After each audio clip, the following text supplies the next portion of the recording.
କାମ ନାଇଁ, ଏଇଟା ତାଙ୍କ ସହିତ ଫର୍ଷ୍ଟ କାମ। ଦେଖା ହେଇଛୁ କିଛି କାମ ପାଇଁ, ବଟ୍ ହେଇପାରିନି। ବଟ୍ ଏଇଟା ତାଙ୍କ ସହିତ ଫର୍ଷ୍ଟ କାମ। ଅହମ୍ ବହୁତ ୟୁନିକ୍ ନେମ୍, ଗୋଟେ ବହୁତ ସାଂସ୍କ୍ରିଟ ଶବ୍ଦଟା ଏଟା।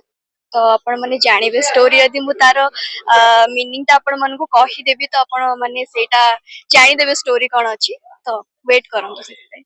ଚରିତ୍ରଟା ବହୁତ ହି ଚ୍ୟାଲେଞ୍ଜିଂ ମୋ ପାଇଁ, ମୁଁ କହିବି, କାହିଁକି ନା ଫାର୍ଷ୍ଟ ଟାଇମ୍ ପାଇଁ ଏମିତି ଚ୍ୟାଲେଞ୍ଜିଂ କ୍ୟାରେକ୍ଟରଟା ମୁଁ ପ୍ଲେ କରିବି।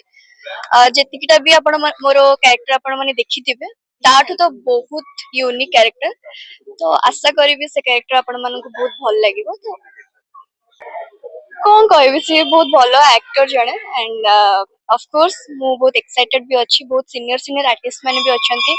ଆଣ୍ଡ ଯେମିତିକା କେକେ ଦାଦା ହୁଅନ୍ତୁ, ଟିଲୁ ଦାଦା ହୁଅନ୍ତୁ, ମୋ ପାଇଁ ତ ବହୁତ ହି ବଡ କଥା ତାଙ୍କ ସହିତ କାମ କରିବା। ଆଣ୍ଡ ବହୁତ ଆଶୀର୍ବାଦ ସହିତ ମୁଁ କାମ କରିବାକୁ ଚାହୁଁଛି।